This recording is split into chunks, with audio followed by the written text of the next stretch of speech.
Halo kawan-kawan semua, pada video kali ini kita akan membahas tentang pencegahan trikotilomania atau kebiasaan mencabuti rambut hingga rontok dan botak.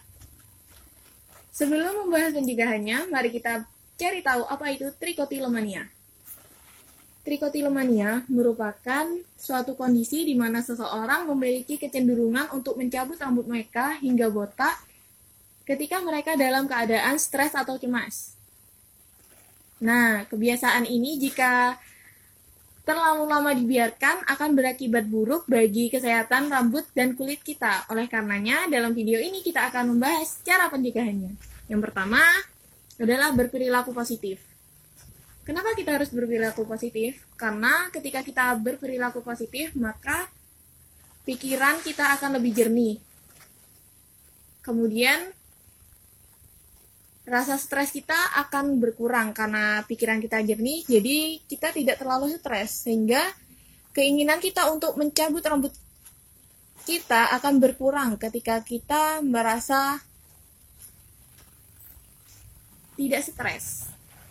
Nah, contoh-contoh berperilaku positif ini bisa banyak hal, yaitu bisa dengan menulis, membaca, ataupun bersih-bersih.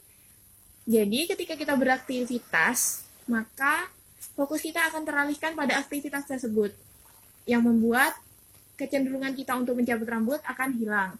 Kemudian, tidak memendam rasa atau pendapat.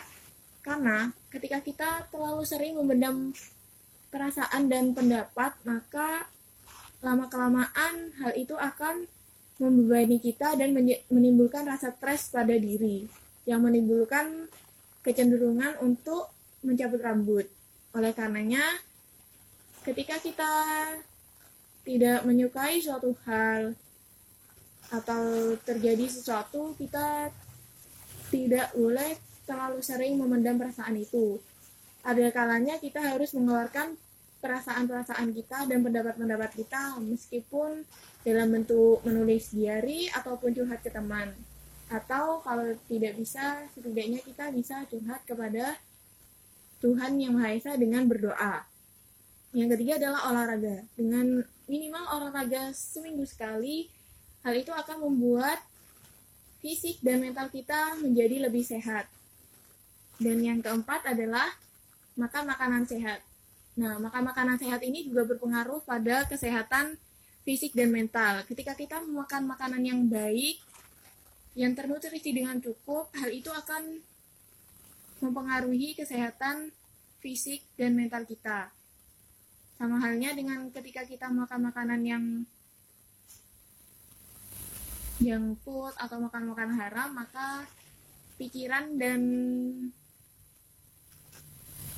hati kita bisa terpengaruhi oleh apa yang kita makan. Sekian dari saya. Terima kasih.